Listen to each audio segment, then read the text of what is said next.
Selama di penjara 15 tahun, istrinya tak pernah menjenguk, siapa sangka saat keluar pemandangan rumahnya sampai ia tak bisa berkata-kata.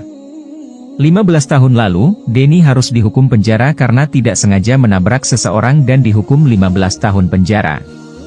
Selama 15 tahun ini, orang tuanya tidak pernah menjenguknya, bahkan istrinya yang baru menikah setahun dengan pun tak pernah menjenguknya. Demi tahu pasti orang tuanya marah besar karena dia merusak nama keluarga. Sedangkan istrinya, dia begitu lama di penjara. Dia rasa istrinya pasti menikah lagi dengan pria lain, itu yang ada di pikiran Denny.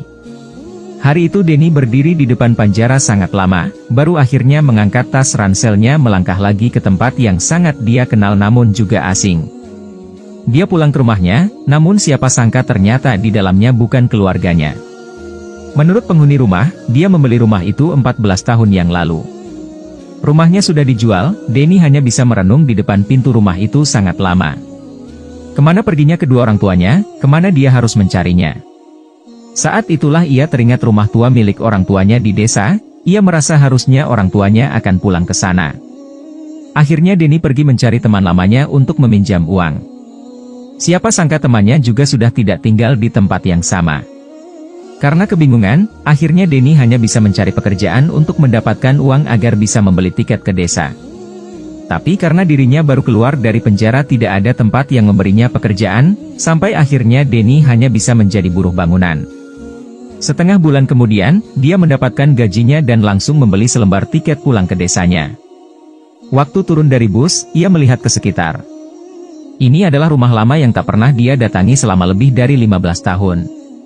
Dia kemudian perlahan melangkah sampai ke depan rumahnya namun ia tidak berani masuk, akhirnya dia hanya diam depan rumah, sampai ada seorang remaja yang memperhatikan dia kemudian bertanya siapa dia. Denny kaget, kemudian dia melihat anak remaja itu. Usianya mungkin 14 tahun, dia menggendong tas sekolah. Setelah terdiam sejenak, dia bertanya apakah rumah ini adalah rumah Bapak Sudin, ayah Denny? Remaja tadi mengangguk, baru saja dia mau mengatakan sesuatu, tiba-tiba pintu rumah dibuka, seorang wanita paruh baya keluar dari rumah, usianya kurang lebih 40 tahun, melihat remaja tadi dia melambaikan tangan, "Nak, siapa itu?" "Mama sudah bilang berapa kali jangan banyak bicara sama orang asing." Denny langsung mengenal suaranya, dia berputar, ternyata istrinya berdiri di sana. Istri Denny, Lani sudah tidak muda seperti dulu, bahkan dari wajahnya dia kelihatan kusam dan kelelahan, rambutnya bahkan sudah beruban. Denny tidak bisa menahan dirinya, dia langsung berteriak, "Lani!" Lani memandang Denny sekian lama, baru melangkah keluar menggenggam tangannya tanpa sepatah kata pun, dia menangis, remaja laki-laki tadi sama sekali tidak mengerti apa yang terjadi. Di sanalah Denny bertemu istrinya, bahkan baru tahu kalau anak remaja itu adalah putranya. Ibu Denny terbaring di atas ranjang, sudah tidak bisa melakukan apa-apa. Hidup ibunya kini bergantung pada istri Denny, Lani.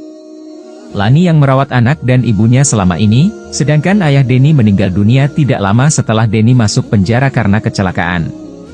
Ternyata, 15 tahun ini banyak sekali kejadian yang tidak ia ketahui.